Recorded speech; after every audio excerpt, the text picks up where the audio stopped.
Quite often we talk about material things, and of course the Bible warns us against the love of money. Nothing sinful or wrong about money, but if it becomes too important to us, then we allow it maybe to even become a god. And Paul is going to deal with that idea here. There were not many gods. There is one God, and yet in one way of looking at it, there are many because we made them. Are they true? No. Are they living? No. Do they have any power? No. But when we make something more important than it ought to be, then in that sense, as far as we're concerned, it becomes a god to us. And that might be true even with us failing to understand it or look at it in that particular way. So right or wrong, liberty, freedom, and that type of thing. And here Paul talks about the personal freedom, and what he does is tie two ideas together throughout the chapter. He talks about knowledge and he talks about love. And he ties the two together. And later, when you get over to 1 Corinthians chapter 13, in that particular discussion, beginning particularly in chapter 12, where he's going to talk about the miraculous gifts. And you have chapter 12 and chapter 14 in dealing with those issues. And as the center part of that sandwich is this love chapter 13. And emphasizing the fact that if there was not love involved, then that leads to a great deal of abuse, particularly as they were practicing or using these miraculous gifts that had been given to them. Well, Paul is going to use that same line of thinking when it comes to knowledge and emphasize the fact that on the basis of knowledge, one is assured of certain freedoms or certain rights that could be exercised. But for the sake of love, one might choose to forego some of those things. And one of those that he'll emphasize here is this eating of meat that may or may not have been sacrificed to idols. We are not likely to face the issue of having to decide whether we're going to eat a particular meat that may have been sacrificed to an idol. But there are many other things or issues wherein we must make some decisions. Something that is not wrong within itself, but we may choose not to do a particular thing because of the fact that it could be seen as wrong or it could be taken in a wrong way.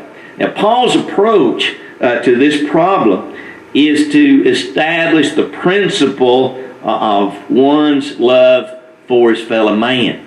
And Paul does this in this particular chapter here in chapter 8.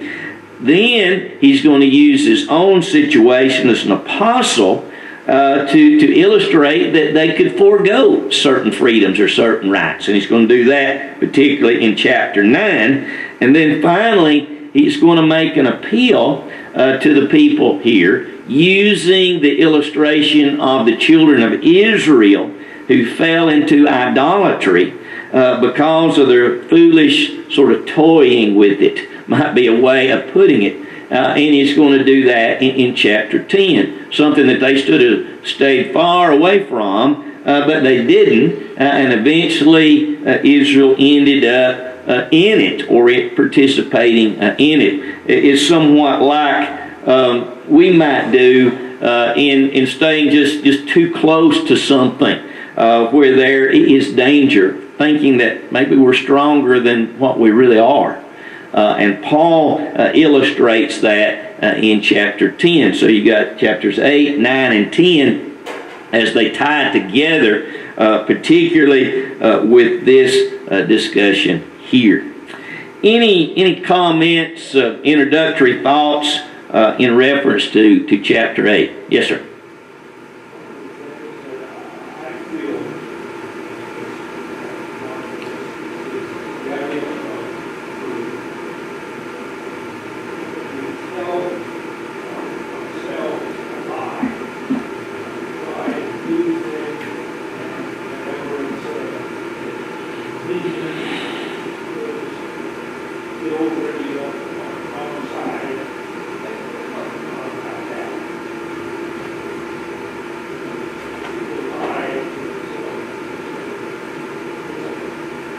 Sort of justify ourselves sometimes, don't we?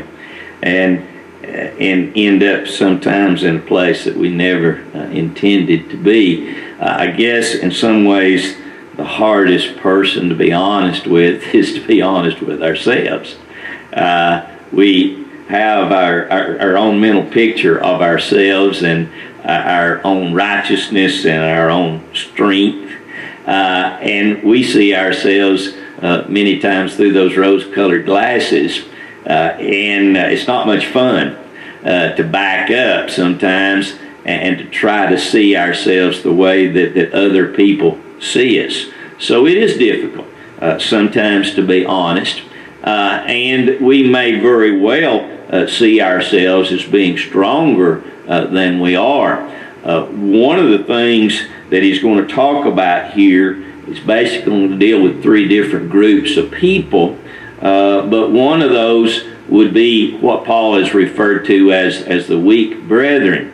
I've never yet met a person that thought that they were the weak person. None of us think of ourselves that way.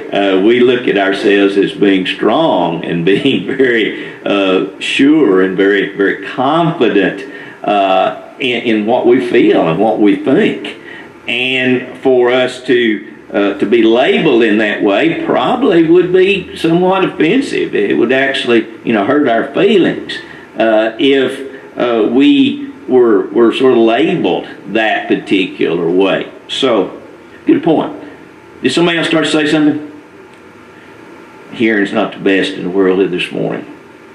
Okay, some background information to this particular chapter. Today, it seems pretty straightforward, I think, as we would think about it. When we're talking about idol worship, we don't have an issue. Stay away from it. Pretty straightforward. We should not worship anything or anyone but God, Jehovah God, the Lord, the God of the Scriptures, of the Bible. So that's pretty straightforward. But when we look at Corinth, and we've talked about this, I guess, practically in every lesson for the last few months, and you look at the background there, and the idol worship that they had to break away from, it was very challenging for them. Once a person was converted, then or today, from a false religion, he needs to walk away from it, from the different activities of it, and involve himself in this new faith. Now, if we think about it today, it's still a challenge, isn't it? If you grew up, for example, in the Catholic Church, and you are converted from that, or whatever it may be, pick whatever denomination it may be, it is a challenge to move away from that. Sometimes I'm amused, with the fact that sometimes some of us that have been in the church for many, many years, and I know I've been in situations where someone was introducing me to a friend or a neighbor for the first time, and that they would introduce me as the pastor. Now, where'd that come from? because we're talking about a person that has been in the church maybe for years. Well, it came from that denominational background and influence that was there, and it was still there.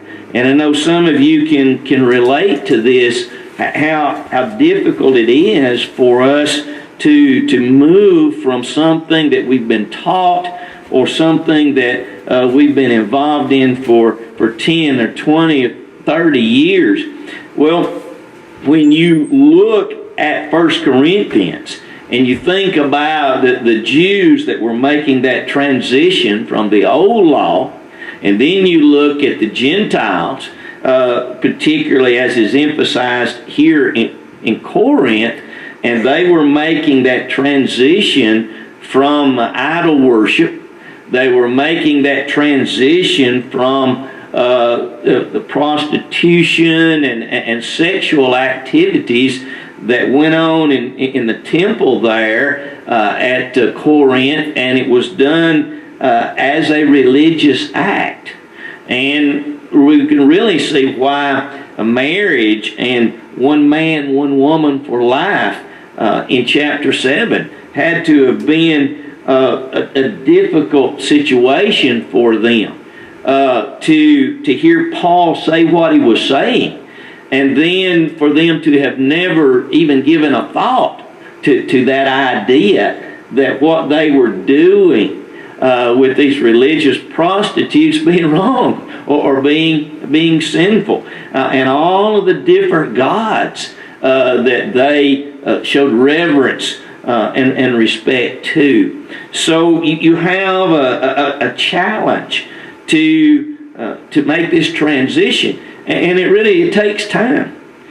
Sometimes I think that we, maybe in our own self-righteousness, we think that people ought to repent and be baptized, and then they move from here and they move to here, and they just left all of that behind and they're over here. It doesn't happen that way, does it? It takes time for us to make that transition, for us to switch over from the denominational tendencies, from the things that we learned and the things that we were taught to what the Bible actually says. So there's a need for us to be patient.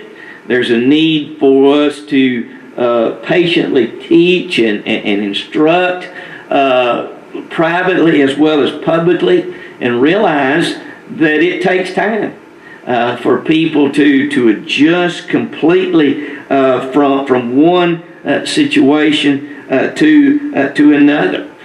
Practically all city life in Corinth in this particular day was wrapped up in one way in idolatry.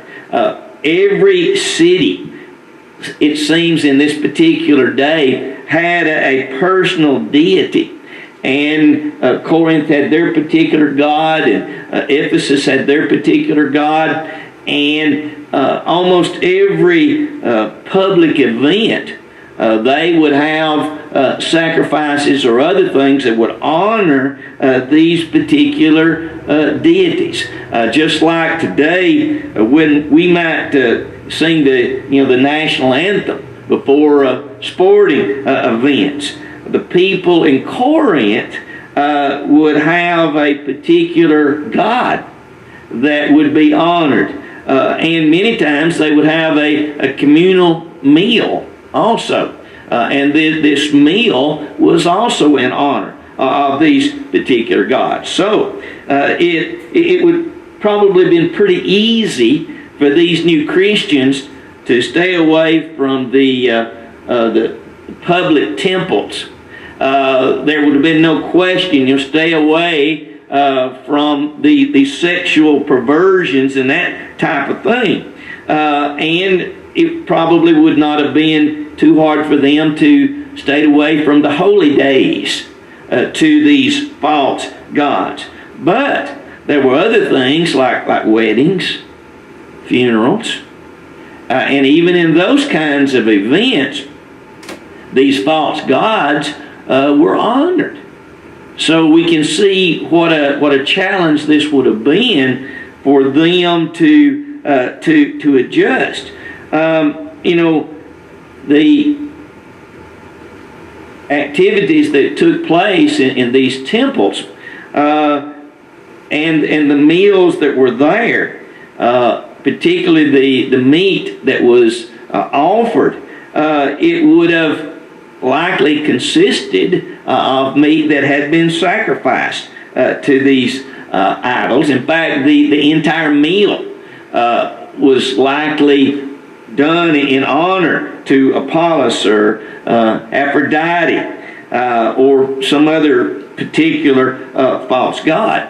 Then added to that, one still had their non-Christian family and friends.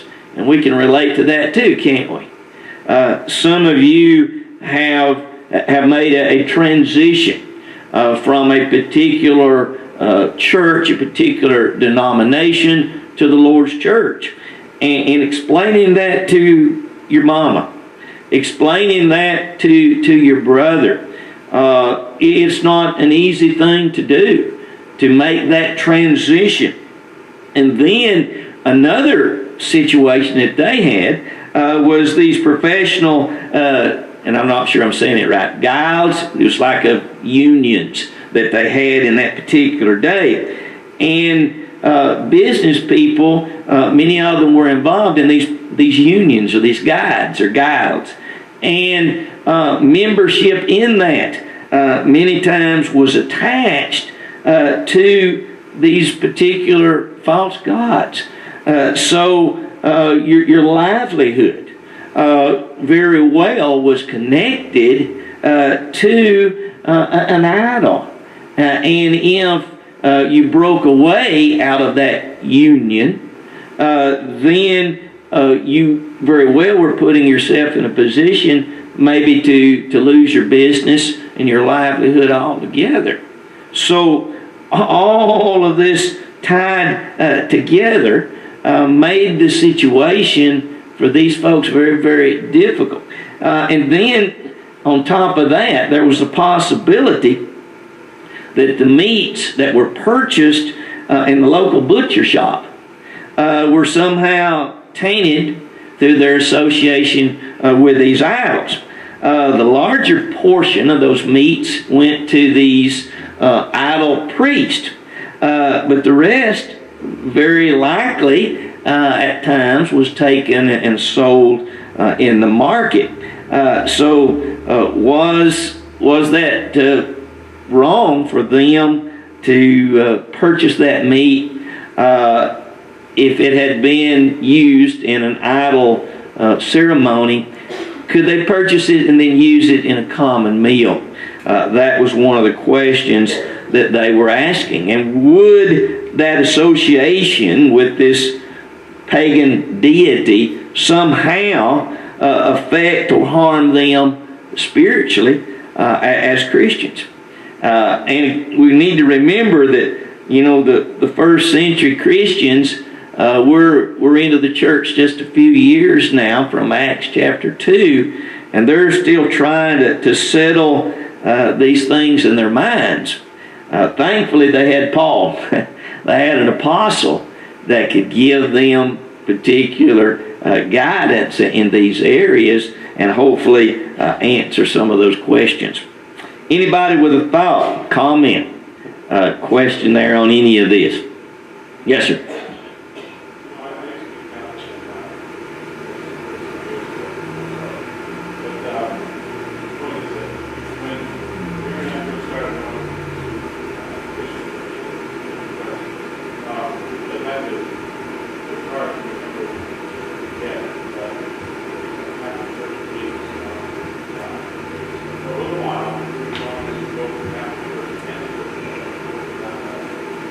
Because you felt safe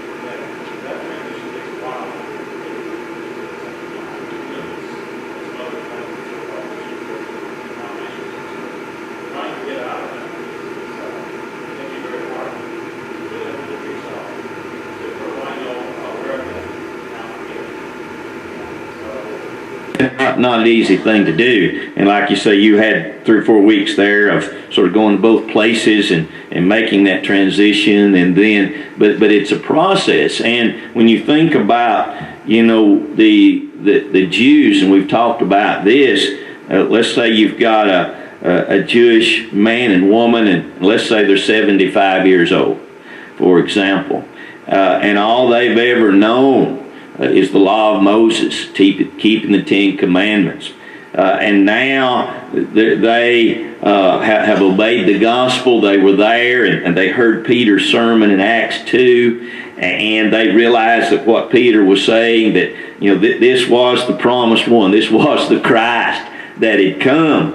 And then for them to make that transition, so you move forward to Acts chapter 15, where you had that discussion over circumcision and those types of things, where some of the Jews were trying to transition, but they were also trying to hold on, and it was almost beyond them to give up Moses, and transfer over to Jesus Christ.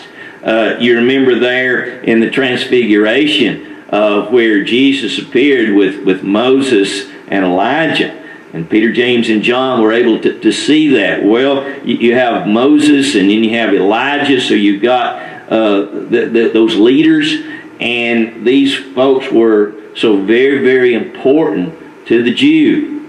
And now they're making that transition over to Jesus Christ. How difficult that had to have been. We can look at it maybe and think, well, that this seems pretty silly. Well, what's the big deal with circumcision? Well, that was tied all the way back to Abraham. And that was something that was the difference. And, and of course, circumcision is practiced today, not in a religious way, but from a medical standpoint. But how difficult that had to have been for these individuals. So for us, as we look at this, and we may think, well, that seems pretty silly. You've got idols, and you've got meat sacrificed to idols, and really that idol is just a block of wood or a block of gold or silver or whatever. Not really a god anyway. What's the big deal? Well, it was a big deal as they were trying to transition. And what Paul deals with here in chapter 8 is the fact that some had a very good knowledge, and Paul agreed with that knowledge basically. An idol really is nothing, and even the fact that meat was sacrificed to it, really it doesn't taint, it doesn't make that meat something bad, even if it is served later, for someone's lunch or someone's dinner.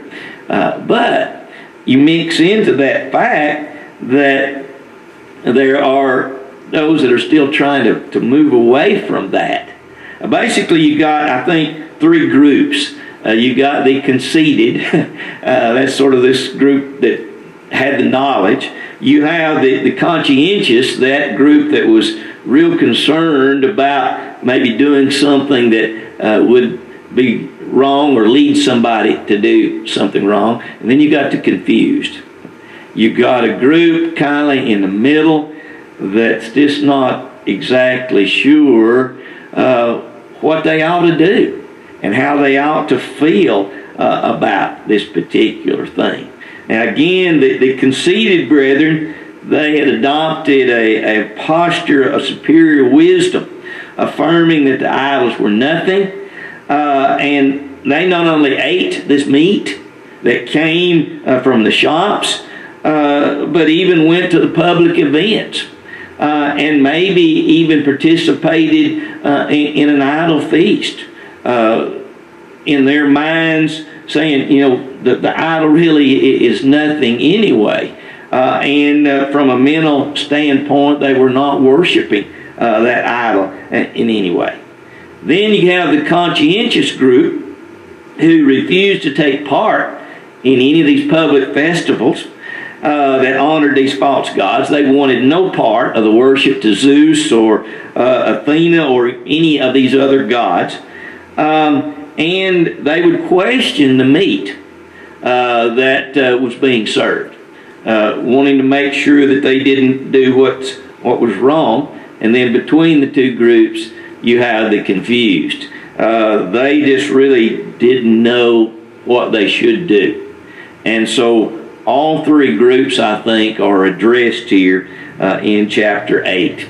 And the first three verses, he sort of sets the stage for what he's dealing with, and dealing with the behavior, particularly of this conceited group or the knowledgeable group. Anybody with a thought, comment there? Just a quick one. You mentioned business skills. And you have to remember that's sort of like a fraternity. If you're not a member of the fraternity, you can't trade with the other people in the fraternity. Or can you have anything to do with products or anybody else that's in the fraternity. But if you're not a member of the fraternity, you just don't out. You have to remember that some of these cities had certain things that city was known for, where the money was concerned. Whether it be a particular type of black wool, which wool was clothes, or whether it was a particular type of dye, or whether it was a particular type of, the whole economy of that city was built around that particular deal. That deal, if you want to remember that deal, you just don't have, you could not function in that. So if you remember the deal that you were functioning, and then suddenly became a Christian, then all of a sudden you lose your guild status. And you lost your guild status, you just don't have it. Because you're like excommunicated from the church. So there were really going to be some real issues there. And we think about personal issues, but there are also like financial issues. It's like if you're a member of the New York Stock Exchange, and suddenly you have to be a member of the stock exchange to be able to trade stocks. And all of a sudden your livelihood is all about stocks. Suddenly you can't participate in it. And there's no other place for you to trade. So it's just like there was a lot, and they just completely. So really hard issues. It was, and we can look at it, and fraternity might be a better term than I mentioned union, but it was all tied together, and we might easily sit here and think, well, what's the big deal? Just get another job. Well, what if that was you? What if you put in all of your livelihood into your business, training, developing for this particular job, this particular trade, this particular business, and now you're losing all of that.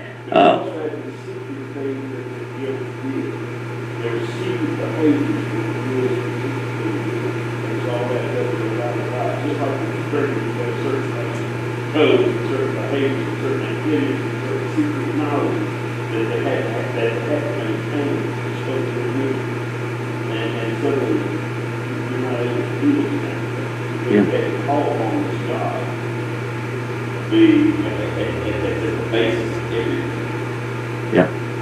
In fact, that might be a good study. It's spelled G-U-I-L-D. Yeah. So if you want to go back and research that. But it is an interesting study, and it was very prominent, and it added to that. There's so many facets of this. Just like today, if a person is converted, there's the family pull. Maybe it's towards a particular church, or maybe it's no church at all. There is a financial consideration, especially if a person, let's say they work in a winery or whatever, a bartender. You've got people that have to make some hard decisions in reference to what they can do and what they can't do. So we can relate in some ways to the issues that were here. And if you'll notice, these first three verses, again, Paul starts out, now concerning things offered to idols, we know that we all have knowledge, and knowledge puffs up, but love edifies. So he starts off with this group that basically said we know the idol is nothing. We know that the meat offered to those idols is not tainted in some way. But Paul says, gotta be careful about knowledge. We need knowledge, and you shall know the truth, the Bible says. The truth shall make you free. So knowledge is very, very important. But when you separate knowledge from love, we've really got an issue. In fact, everything that we do is going to be wrapped in love for God and love for one another. And if we don't love one another, we don't love who? We don't love God, right? And so all of that is tied together. In verse 2, and if anyone thinks that he knows anything, he knows nothing as he ought to know. In other words, know it with the proper attitude. They seemingly had a group here that had a know-it-all. I know it, and I know what's right, and I'll be quick to tell you what's right. Type of an attitude. So you have that particular group, that particular segment here. And then he says in verse 3, but if anyone loves God, this one is known by him. So we can't afford not to have our love for God, and our knowledge has to be seasoned with love. And Paul is reminding them that knowledge can puff us up. It can cause us to look down upon other people and not to be as sensitive and as thoughtful as we ought to be. Now, Paul, in principle, was agreeing with this conceited, puffed up group. There really was only one God. And the idol worship by the heathens was ridiculous. They really were not gods at all. And their sacrifices and their rights to them was basically powerless. Notice verse 4. Therefore, concerning the eating of things offered to idols, we know that an idol is nothing in the world, and that there's no other God but one. For even if there are so-called gods, whether in heaven or on earth, as there are many gods and many lords, yet for us there's one God, the Father, of whom are all things, and we for him, and one Lord Jesus Christ, through whom are all things, and through whom we live. So Paul establishes that point, that there is but one God. Now, we've already noted that we can make something into a God, but it is a false God. It is powerless to save and to help us be what we ought to be. So they were powerless, that they were empty. But the problem remained.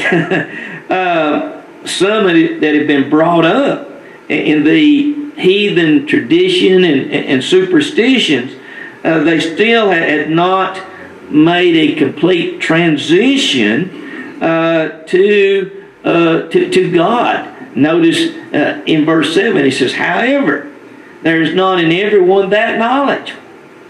For some with consciousness of the idol until now, it is a thing offered to an idol, and their conscience being weak is defiled. So there's a lot of factors that would have caused that to be the case. But there were folks there in the congregation, the weak brethren, as they are indicated, that were still struggling with this particular thing. And some of the old thoughts, some of the idolatry influences in their life was still lingering. And so Paul is pleading for this knowledgeable group to deal with this carefully, lest they be guilty of turning somebody away, causing somebody to quit, causing somebody to give up. our time is gone. We'll try to start right there and finish this chapter, Lord willing, next week. But I think that hopefully we get the point, and maybe out of all of this, the point that we need to think above all is that we must know the truth. We must have knowledge, but it must be always practiced and used with love for God and one another. Appreciate your comments this morning.